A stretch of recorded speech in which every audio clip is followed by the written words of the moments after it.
एक घने जंगल में टूनी अपनी बेटी चीकू के साथ रहती थी। एक दिन टूनी की बहन की मौत लंबी बीमारी से हो जाती है। तब टूनी अपने बहन के घर जाती है। माँ, तुम मुझे छोड़कर कहाँ चली गई माँ? मैं अब किसके सहारे जीऊंगी? माँ, अच्छा होता अगर आप मुझे भी अपने साथ ले जाती। अरे रूपा, रो मत मेरी बच्ची। मैं तुम्हारी मासी हूँ तो क्या हुआ? हूँ तो तुम्हारी माँ जैसी ना। अब से तू मेरे साथ रहेगी। चल मेरे साथ। टूनी रूपा को लेकर अपने घर आती है। बेटा, तू किसी भी चीज की चिंता मत करना। यहाँ तुम्हारी बहन चीकू भी है। तुम दोनों साथ साथ रहना। मैं तुम्हारा दाखिला भी चीकू के स्कूल में करा दूंगी। रूपा, तुम चिंता मत करना। मैं तुम्हारी बहन हूँ। अब से हम दोनों साथ में रहेंगे। जल्द ही रूपा पूरे घर में घुल मिल जाती है। टूनी चीकू से ज्यादा रूपा पर ध्यान देने लगती है। एक दिन टूनी चिड़िया किचन में खाना बना रही थी। माँ, खाने में क्या बनाया है? मुझे भी दो ना। मुझे बहुत जोरों की भूख लगी है। रुक जा रूपा, मैं अभी तुम्हें खाना निकाल कर दे रही हूँ। रूपा किचन में पड़े चाकू से खेलने लगती है। तभी उसे चाकू से चोट लग जाती है। माँ, मुझे चाकू से चोट लग गई। रूपा, तू भी ना बेटी, चाकू से क्यों खेल रही थी? रुक जा, मैं अभी तेरी मलहम पट्टी कर देती हूँ।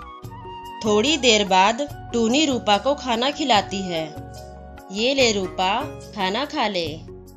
फिर चीकू चिड़िया वहाँ आती है और रूपा को खाना खिलाते देख कहती है, माँ, मुझे भी आपके हाथों से खाना है। चीकू बच्ची नहीं है तू, अपने हाथों से भी खा सकती है। माँ, जब से रूपा आई है आपने मुझसे प्यार करना ही छोड़ दिया। जाओ, मैं अब खाना भी नहीं खाऊंगी। चीकू, ये तू कैसी बातें कर रही है? रूपा भी तो तेरी ही बहन है। देख नहीं रही है क्या? इसके हाथों में चोट लगी है। माँ, फालतू की बातें नहीं सुननी। मैं अपने कमरे में जा रही हूँ। गुस्से में चीकू अपने कमरे में चली जाती है और सोचने लगती है, जब से ये रूपा की बच्ची आई है माँ उसी को प्यार कर रही है। आज रूपा की वजह से मुझे डांट खानी पड़ी। मैं इसे नहीं छोड़ूंगी। इसे सबक सिखाकर रहूंगी। अगले दिन, चीकू, तू रूपा को अपने साथ स्कूल ले जा और रूपा का टिफिन मैंने पैक कर दिया है। वहाँ लंच होगा तो तू रूपा को खिला देना और खुद भी खा लेना। ठीक है माँ। चीकू रूपा को रेलवे ट्रैक से स्कूल लेकर जाती है। दीदी, तुम मुझे कहाँ से स्कूल लेकर जा रही हो? मुझे डर लग रहा है। रूपा, तू बेकार में डर रही है। मैं तो रोज इसी रास्ते से स्कूल जाती हूँ। मेरे पीछे पीछे आ। अचानक से चीकू का पैर पटरी में फंस जाता है। दीदी, क्या हुआ? रूपा, मेरा पैर पटरी में फंस गया है और निकल नहीं रहा। तभी ट्रेन की आवाज आती है। दीदी, लग रहा है ट्रेन आ रही है, जल्दी करो। रूपा, मेरा पैर नहीं निकल रहा है। ऐसा लगता है मैं अब नहीं बचूंगी। मैं तुमसे बदला लेना चाहती थी, लेकिन देखो ना, मैं ही इसमें फंस गई। किसी तरह से रूपा चीकू का पैर पटरी से निकालती है। रूपा, मेरी बहन, अगर आज तू नहीं होती तो मैं तो मर ही जाती। उस दिन के बाद से चीकू को एहसास हो जाता है और वो अपनी बहन रूपा के साथ खुशी खुशी रहने लगती है। एक घने जंगल में टूनी चिड़िया अपनी छोटी बहन चीकू और माँ बाप के साथ रहती थी। माँ, दूध खत्म हो गया है। चीकू कब से रोए जा रही है। मुझे पैसे दे दो, मैं पास वाले दुकान से दूध खरीद कर लाती हूँ।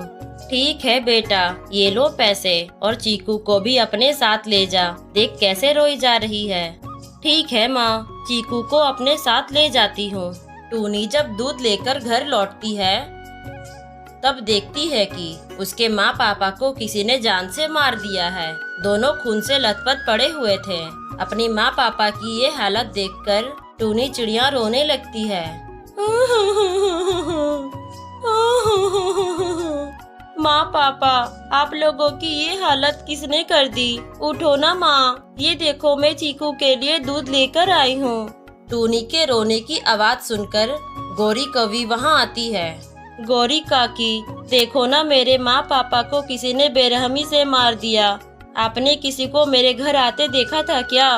नहीं टूनी, मैंने किसी को तेरे घर आते नहीं देखा, लेकिन तू कहाँ थी? मैं चीकू के लिए दूध लेने गई थी।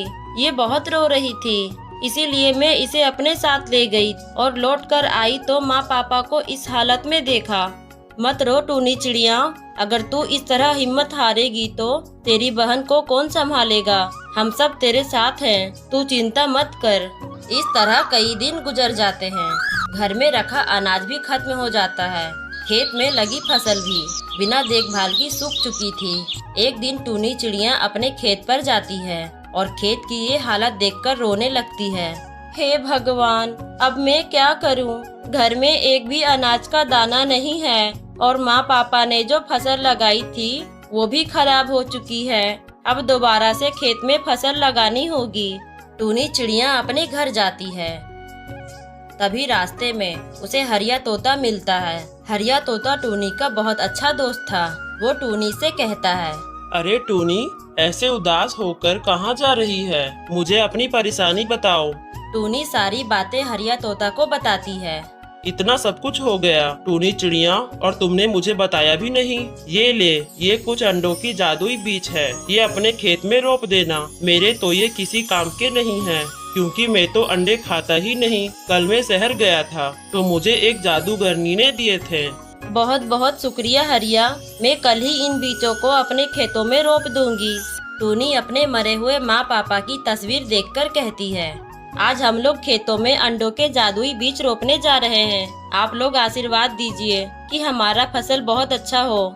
दोनों बहनें मिलकर खेतों में अंडों की जादुई बीज रोप देती है और खेतों में पानी भी डाल देती है। कुछ दिन बाद उनके खेतों में अंडों की फसल लहराने लगती है। ये देख चीकू, हमारे खेत में कितने सारे अंडे उग गए। अब अंडे बेचकर हमारी अच्छी कमाई होगी। आज अगर मम्मी पापा जिंदा होते तो बहुत खुश होते।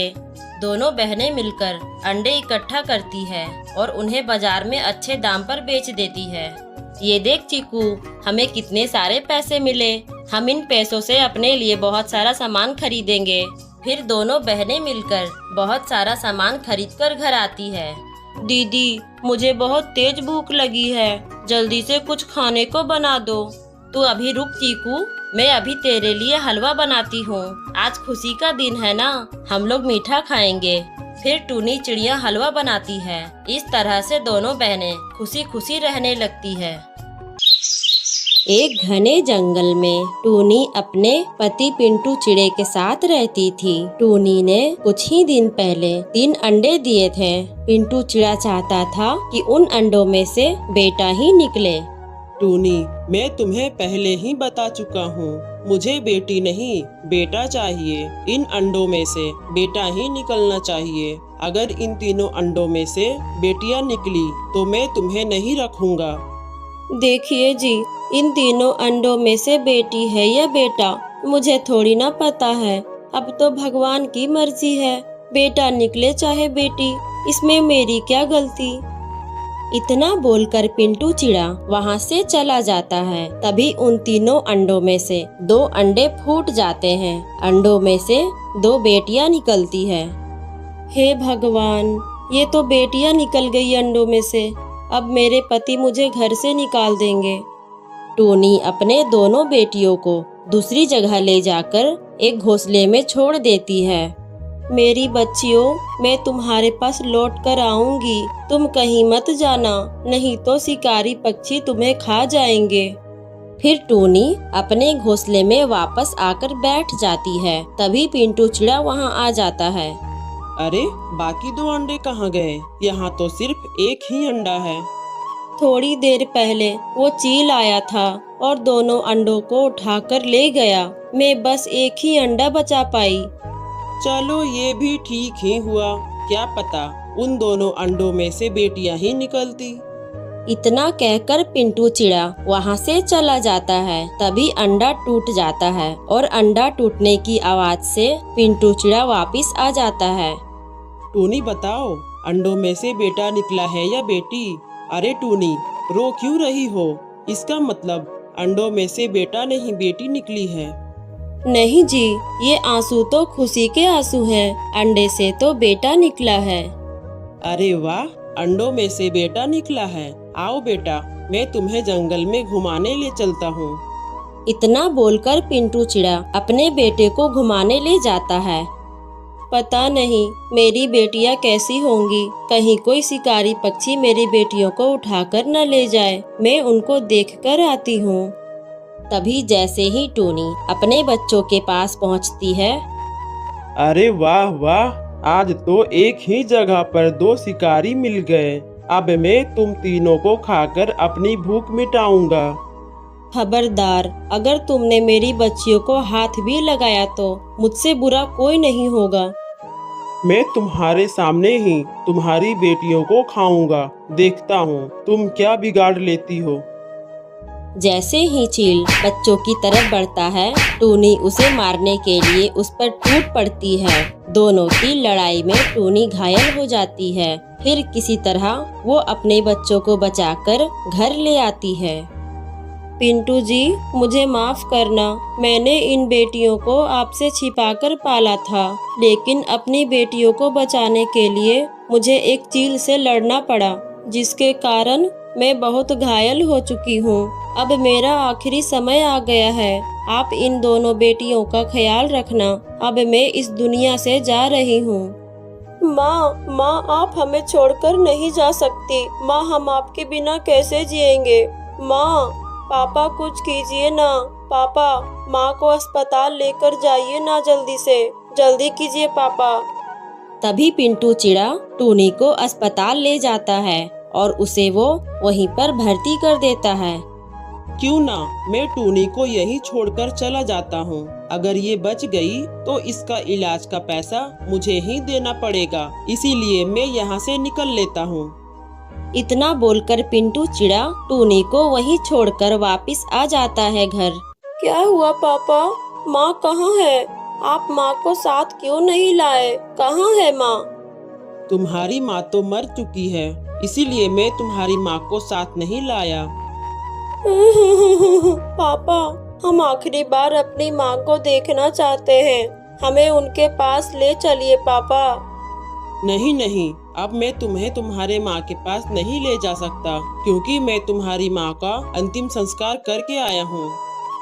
बेटियां तो रोई जा रही थी। तभी पिंटू चिड़ा कुछ सोचने लगता है।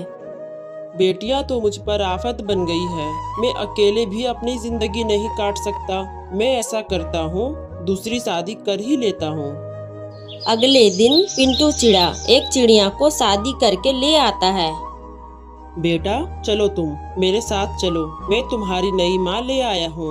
हम इस जंगल को छोड़कर दूसरे जंगल में रहेंगे। अगर हम यहाँ रहेंगे तो ये मनहूस चिड़ियाएं हमारी जिंदगी में मनहूसियत ही लाती रहेगी। नहीं पापा नहीं, आप हमें छोड़कर मत जाइए।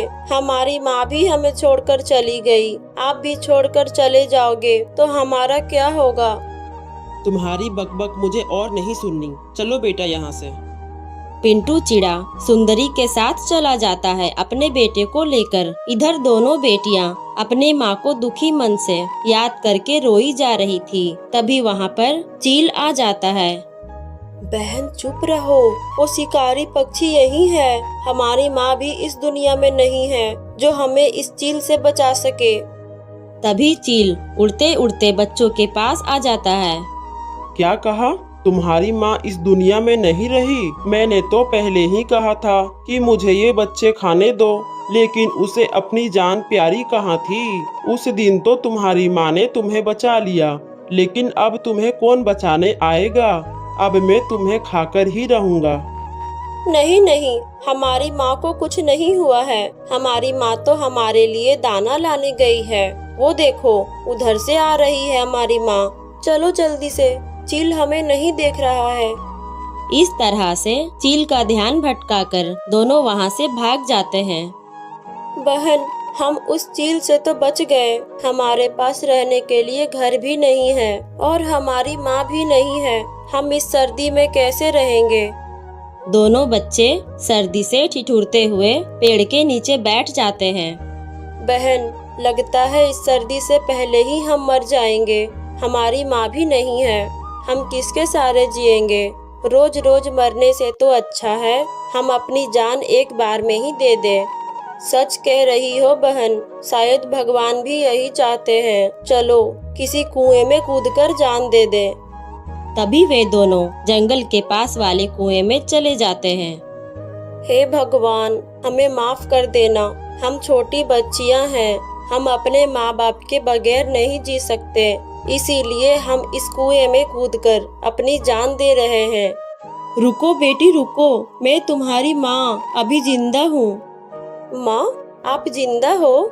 इसका मतलब पापा ने हमें झूठ कहा था। हाँ मेरी बच्चियों, मैं तुम्हें रोज ढूंढने जाया करती थी, लेकिन तुम मुझे कहीं नहीं मिली और आज दिखाई दी, वो भी इस हालत में।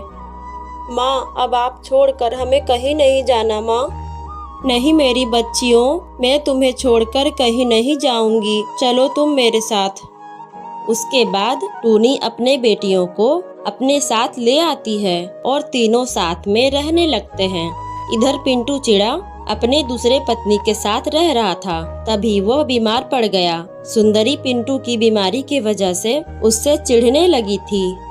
बुढ़े, शादी से पहले तो तूने कहा था तू मुझे बहुत खुश रखेगा, तू मुझे खुश क्या रखेगा? तू तो खुद ही बीमार होकर मेरे गले पड़ गया। सुंदरी पिंटू और उसके बेटे को एक जंगल में पेड़ के नीचे छोड़ आती है। इधर टूनी अपने बच्चों को लेकर दाना लाने जाती है, तभी उसकी नजर पिंटू चिड़े पर पड़ती है। तभी वो पिंटू चिड़े के पास आती है। पिंटू जी, आप यहाँ क्या कर रहे हो? और आप तो बीमार लग रहे हो, आपकी तबीयत तो ठीक है और आपकी तो दूसरी शादी हो गई थी, तो फिर आप यहाँ क्या कर रहे हो? टूनी, मैंने तुम्हारा बहुत इंतजार किया। मैंने तुम सबके साथ बहुत बुरा किया। मुझे मेरी गलती का एहसास हो गया है। टूनी, मैंने जिससे शादी की थी वो मुझे इस बीमारी में छोड़कर चली गई। मुझे माफ कर दो टूनी। आप मुझसे माफी मत मांगो जी, आपको अपनी गलती का एहसास हो गया है, यही काफी है। आप हमारे साथ चलिए, हम सब मिलकर रहेंगे। टूनी और पिंटू अपने बच्चों के साथ खुशी से रहने लगते हैं।